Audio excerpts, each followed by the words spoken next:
Hello बच्चों, आज मैं आप लोगों को करवाऊंगा change in profit sharing ratio. और इस चैप्टर में लगभग 9 वीडियो बन चुके हैं, तो प्लेलिस्ट में जाकर देख लेना। और आज हम करेंगे, ये भी एक फुल फ्लैज क्वेश्चन है, कंप्लीट क्वेश्चन होगा और पेपर में ऐसे क्वेश्चंस भी बहुत बार आते हैं। तो मैं क्वेश्चन को रीड कर रहा हूँ और तुम लोग स्क्रीन के ऊपर देखो। इससे पहले वाली वीडियो जरूर देख लेना। हाँ, तो बच्चों क्वेश्चन है, Amar, Tarun and Akhil are partners sharing profits and losses in the ratio 5:3:2। Amar, Tarun और अखिल पार्टनर हैं, 5-3-2 में अपनी प्रॉफिट को बांटते हैं। Their balance sheet as at 31 March 2020 was as follow. उनकी बैलेंस शीट 31 मार्च 2020 को दी गई है। एसेट्स में cash in hand, bank balance, bills receivable, sundry debtors, उसमें से प्रोविजन माइनस किया गया है, stock, furniture, computer, air conditioner.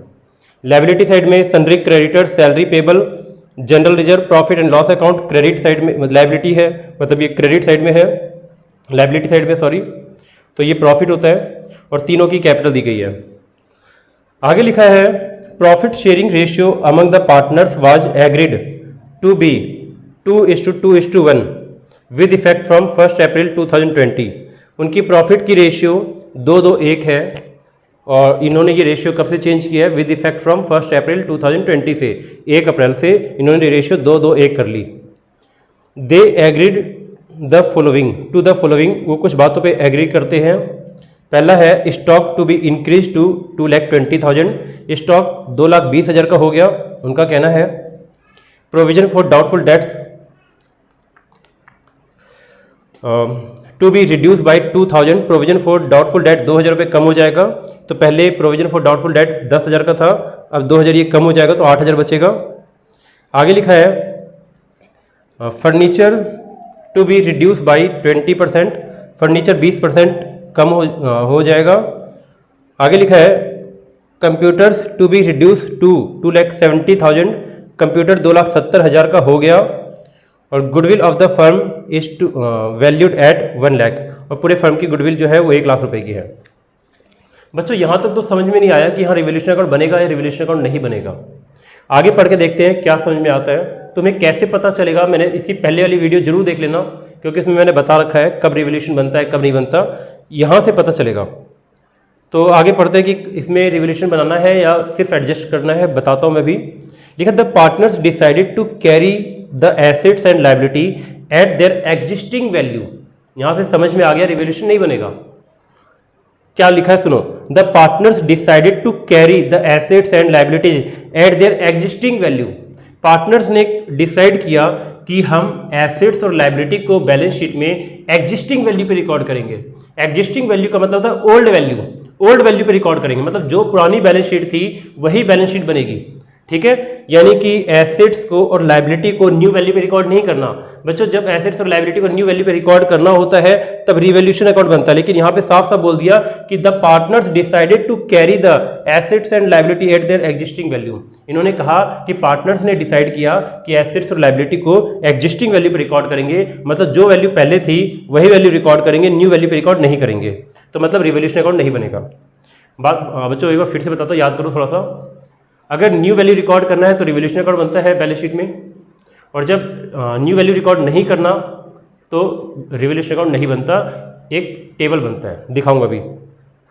आगे, they also decided that general reserve and profit and loss account balance be carried at same value. इन्होंने कहा कि balance sheet के अंदर जनरल रिजर्व भी रहेगा और प्रॉफिट एंड लॉस अकाउंट भी रहेगा, इसको डिस्ट्रीब्यूट नहीं करना। बोलने का थोड़ा सा तरीका अलग है, लेकिन मतलब इसका यहीं पे है, यही है कि दे also decided that general reserve and profit and loss account balance be carried at the same value. इन्होंने कहा कि जनरल रिजर्व उसी वैल्यू पर रहेगा जो पुरानी बैलेंस शीट में दी गई है। ठीक है, प्रॉफिट एंड लॉस अकाउंट पुरानी बैलेंस शीट में जितनी है उतना ही रहेगा, मतलब कि इसको डिस्ट्रीब्यूट नहीं करना।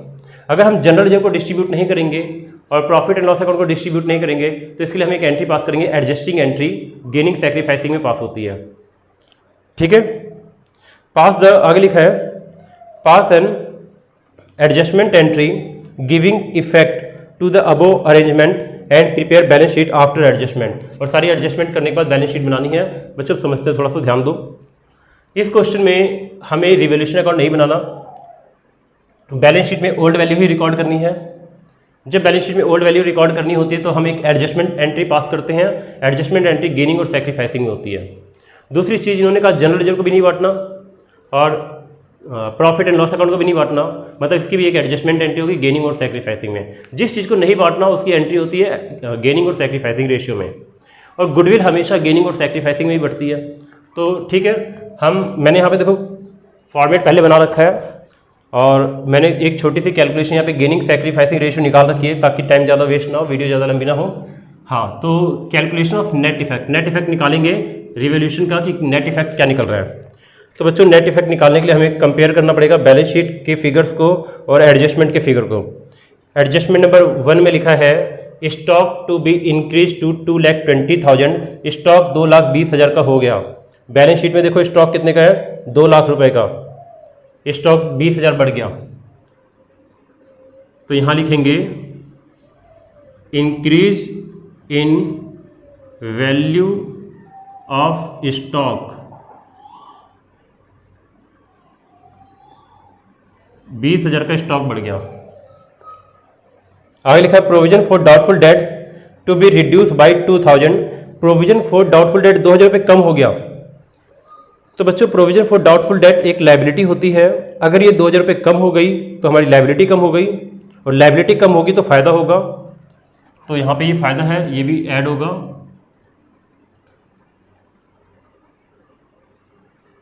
Decrease in value of provision for doubtful debt का मैं डी लिख देता हूँ। थर्ड है furniture to be reduce by 20%। Furniture 20% कम हो गया, तो फर्नीचर 50,000 का था, 50% बैलेंस शीट में फर्नीचर 50,000 का है। और थर्ड एडजस्टमेंट में लिखा है कि furniture to be reduce by 20%। Furniture 20% कम हो गया, तो फर्नीचर कम हो गया तो नुकसान है। Decrease in value of furniture 20%, 10,000 आता है। 50,000 का 20% 10,000, फर्नीचर घट गया, ये लॉस है। लॉस को हम माइनस करेंगे, ब्रैकेट में लिख देंगे। आगे लिखा है computer to be reduce to 2,70,000। Computer की वैल्यू घट के 2,70,000 की हो गई है। तो कंप्यूटर पहले 3 लाख का था, अब 2,70,000 का हो गया है, तो 30,000 का नुकसान हो गया कंप्यूटर पर, यह भी लॉस है। Decrease in value of computer. बच्चों और तो कुछ है नहीं यहाँ पर, ठीक है। तो इसका हम नेट इफेक्ट निकाल लेते हैं कि कितना हो रहा है। 2 नुकसान है, 2 फायदे हैं। ये कितना हो गया, 20,000 और 2,000 22,000, और ये 30,000 और 10,000 40,000। 40 में से 20 गए, 20 और 20 में 2 गए 18,000। तो बच्चों नेट इफेक्ट हमें लॉस हो रहा है। Net effect of revolution, net effect में लॉस आया 18,000 रुपये का। अब बच्चों ये 18,000 गेनिंग और सैक्रिफाइसिंग रेशियो में इसकी एंट्री होगी। अब हम चाहे, देखो हम चाहे तो general reserve, profit and loss account, goodwill और नेट इफेक्ट सबकी एंट्री गेनिंग और सैक्रिफाइसिंग में होनी है, क्योंकि ना तो जनरल रिजर्व को डिस्ट्रीब्यूट करना है, ना तो प्रॉफिट एंड लॉस को डिस्ट्रीब्यूट करना है, और ना ही एसेट्स की न्यू वैल्यू रिकॉर्ड करनी है, ठीक है। तो उन दोनों को डिस्ट्रीब्यूट नहीं करना, तो गेनिंग और सैक्रिफाइसिंग में एडजस्टमेंट होगी। न्यू वैल्यू रिकॉर्ड नहीं करनी, तो ये नेट इफेक्ट भी गेनिंग और सैक्रिफाइसिंग में ही बटेगा, और गुडविल हमेशा गेनिंग सैक्रिफाइसिंग में ही बढ़ती है। अब हम 4 एंट्री पास करने से अच्छा हम इन सबका नेट इफेक्ट निकाल लें, ठीक है। हम सबका नेट इफेक्ट निकाल लें और सबको एक ही बार में एंट्री पास कर दें, तो बेटर होगा कि इसी में जनरल रिजर्व भी ऐड कर दो।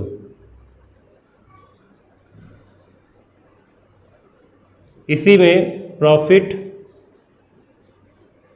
एंड लॉस अकाउंट का जो क्रेडिट बैलेंस है उसको भी ऐड कर दो, और इसी में गुडविल भी ऐड कर दो। तो बच्चों अगर इसको ऐड कर देते हैं, जनरल रिजर्व कितने का है एक बार बैलेंस शीट में देखो, 80,000 का। प्रॉफिट एंड लॉस अकाउंट 30,000 का, 80,000 का general reserve, profit and loss account 30,000 का, और गुडविल एडजस्टमेंट नंबर 5 में है 1 लाख का।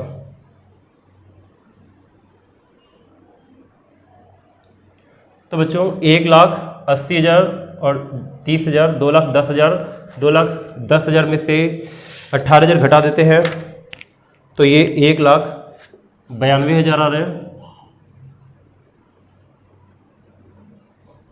अब ये गेनिंग और सैक्रिफाइसिंग रेशियो में इसकी एंट्री होगी।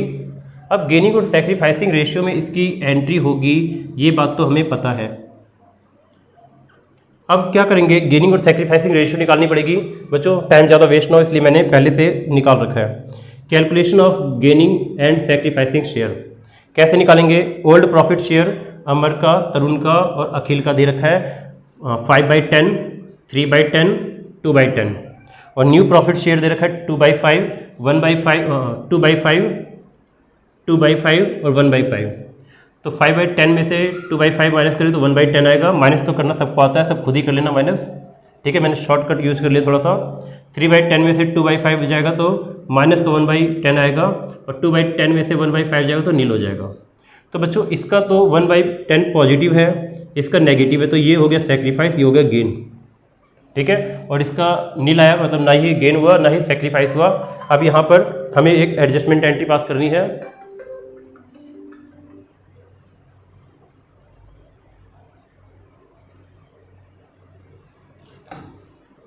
तो अब हमें एक एडजस्टमेंट एंट्री पास करनी है, ठीक है बच्चों। तो एडजस्टमेंट एंट्री क्या होगी, गेनिंग पार्टनर डेबिट और सैक्रिफाइसिंग पार्टनर क्रेडिट। और ये एंट्री कब पास होगी, जिस डेट को उन्होंने रेशियो चेंज की। बच्चों एक चीज़ और बता रहा हूँ, यहाँ पे जर्नल का फॉर्मेट खुद ही बना लेना, मैं फॉर्मेट नहीं बना रहा क्योंकि स्पेस की प्रॉब्लम है, ठीक है। तो गेनिंग पार्टनर कौन है, तरुण। तो एंट्री होगी जर्नल एंट्री। तो गेनिंग पार्टनर कौन है, गेनिंग पार्टनर तरुण है और सैक्रिफाइसिंग पार्टनर अमर है। तो एंट्री होगी Tarun capital account debit, Tarun capital account debit to sacrifice कौन कर रहा है, अमर, अमर्स कैपिटल अकाउंट। तो बच्चों कितना गेन और सैक्रिफाइस रहा, 1/10, 1/10। तो 19,000 यानी सॉरी 1,92,000 रुपये, इसका 1/10 निकालेंगे, 1/10 निकालेंगे तो ये 19,200 आएगा। तो 19,200 रुपये से तरुण डेबिट होगा और अमर 19,200 से क्रेडिट होगा। Gaining partner debit to sacrificing partner. इसकी नरेशन लिखो, adjustment entry being adjustment entry, being adjustment entry for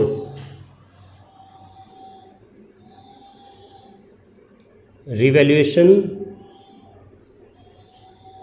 of assets, liabilities,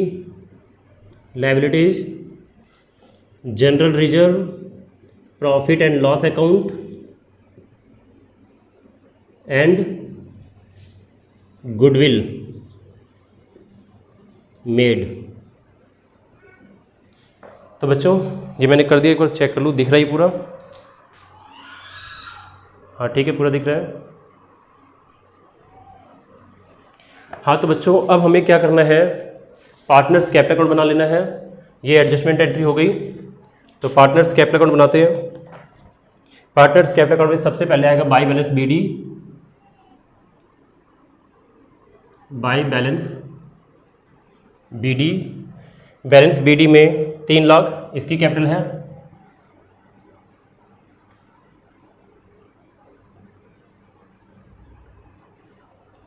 एक 1,80,000 इसकी कैपिटल है और 1,20,000 इसकी कैपिटल है। अब यहाँ पे एंट्री पास करेंगे, तरुण कैपिटल अकाउंट डेबिट, तरुण डेबिट हुआ है तो तरुण के अकाउंट में डेबिट कर दो 19,200। तरुण कैपिटल अकाउंट डेबिट तो तरुण का अकाउंट डेबिट करो, नाम आएगा अमर का, टू अमर्स कैपिटल अकाउंट, और यहाँ पर अमर का अकाउंट क्रेडिट हुआ है 19,200 से, तो अमर का अकाउंट, ये रहा अमर, इसका अकाउंट क्रेडिट करो 19,200, नाम आएगा बाई तरुण कैपिटल अकाउंट। बच्चों सुनो, अमर क्रेडिट है 19,200 से, तो अमर के अकाउंट में क्रेडिट होगा, नाम तरुण का आएगा, और तरुण डेबिट है तो तरुण के अकाउंट में डेबिट होगा, नाम अमर का आएगा। ठीक है, जो सा अकाउंट डेबिट हुआ है उसको हमने डेबिट कर दिया, और जो अकाउंट क्रेडिट हुआ है उसको हमने क्रेडिट कर दिया। अब यहाँ पे हमें क्या करना है, बैलेंस शीट निकाल लेनी है।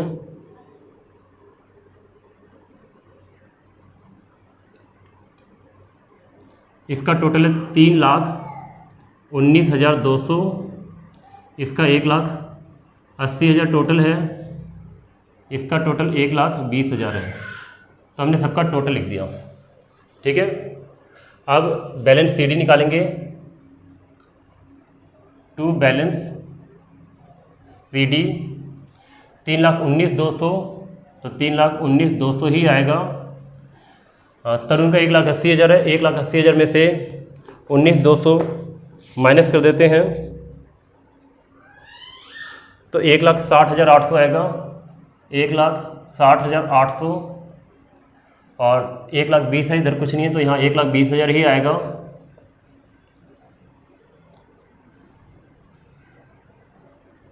बच्चों बैलेंस सीडी तो सबको निकालनी आती ही होगी। क्रेडिट साइड में से डेबिट साइड को माइनस करते हैं, तो हमने क्या किया, क्रेडिट का टोटल कर लिया, डेबिट माइनस कर दिया, और तीनों का हमने बैलेंस सीडी निकाल लिया। तो ये तो 3,19,200 ही आएगा, 1,80,000 और 1,20,000, ये बन गया पार्टनर्स कैपिटल अकाउंट। अब हमें बनानी बैलेंस शीट। बैलेंस शीट में पुरानी बैलेंस शीट ही बनेगी, कोई चेंज नहीं आएगा। जैसे कैश इन हैंड 25,000 पहले भी था, 25,000 अब भी रहेगा। बैंक बैलेंस, बैंक बैलेंस पहले 1,25,000 था और अभी भी 1,25,000 ही रहेगा। बिल्स रिसीवेबल,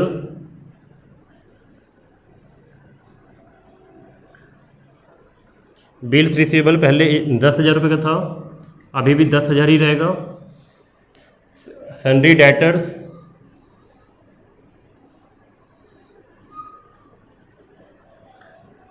सन्ड्री डेटर्स 1,00,000 का था,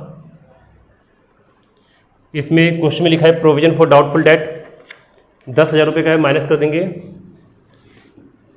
लेस कर देंगे प्रोविजन फॉर डाउटफुल डेट। बच्चों एक इंपॉर्टेंट बात ध्यान रखो, पूरी पुरानी बैलेंस शीट बन रही है, यहाँ पे न्यू बैलेंस शीट नहीं बनती। जैसे प्रोविजन की वैल्यू 2,000 रुपये कम हो गई है, कुछ एसेट्स की वैल्यू घटी है, कुछ एसेट्स की वैल्यू बढ़ी है, हमें कुछ इफेक्ट रिकॉर्ड नहीं करना, जो पुरानी बैलेंस शीट में वही रिकॉर्ड करना है। सिर्फ कैपिटल का बैलेंस चेंज होगा, बाकी सारा सेम रहेगा। ठीक है, तो उसको भी हमने लिख दिया। स्टॉक पुरानी बैलेंस शीट में 2,00,000 का था, देखा जाए तो स्टॉक की वैल्यू यहाँ पर इंक्रीज हुई थी, लेकिन हम क्या करेंगे, पुरानी वैल्यू ही लिखेंगे। स्टॉक 2,00,000 ही लिखेंगे जो पुरानी बैलेंस शीट में है। स्टॉक 20,000 बढ़ गया था, लेकिन हम बढ़ी हुई वैल्यू को रिकॉर्ड नहीं करेंगे। फिर फर्नीचर, कंप्यूटर और air condition, furniture, computer, air condition, air conditioner.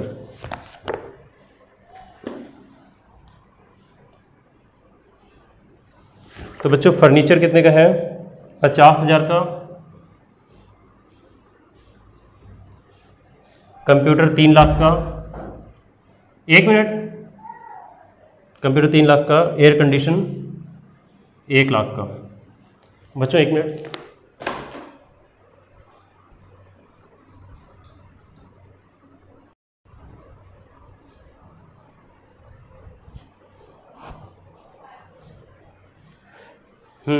तो बच्चों ठीक है, इतना समझ में आ गया, आगे बढ़ते हैं।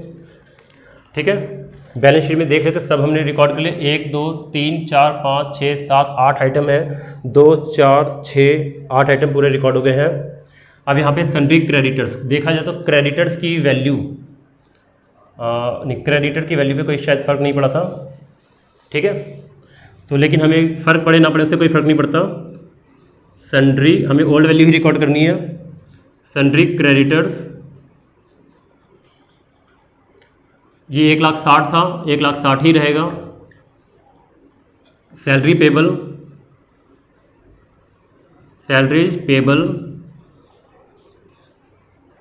30,000 का था, ये 30,000 ही रहेगा। जनरल रिजर्व देखो, जनरल रिजर्व यहाँ पे डिस्ट्रीब्यूट नहीं किया गया तो ये पूरा आएगा। अगर इसको ओल्ड रेशियो में डिस्ट्रीब्यूट कर देते तब ये यहाँ नहीं आता। ये 80,000 का था तो 80,000 ही रहेगा। Profit and loss account, profit and loss account, इसको भी हमने डिस्ट्रीब्यूट नहीं किया। अगर डिस्ट्रीब्यूट कर देते ओल्ड रेशियो में, अगर इसको ओल्ड रेशियो में डिस्ट्रीब्यूट कर दिया गया होता तो ये यहाँ नहीं आता, लेकिन इसे भी डिस्ट्रीब्यूट करने से मना कर दिया था क्वेश्चन में, तो ये यहाँ आएगा, ठीक है। और फिर कैपिटल लिखेंगे सबकी, कैपिटल अकाउंट्स अमर, तरुण, अखिल, तरुण,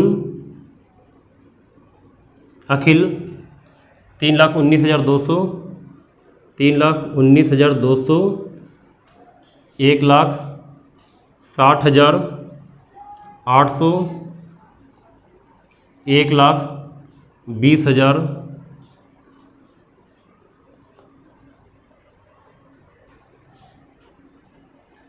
तो 3,19,200, 1,60,800 और 1,20,000, टोटल 6 लाख। अब बैलेंस शीट का टोटल कर देते हैं। तो बैलेंस शीट का टोटल 9 लाख आ रहा है। इधर का टोटल भी कर देते हैं, ये भी 9 लाख आ रहा है।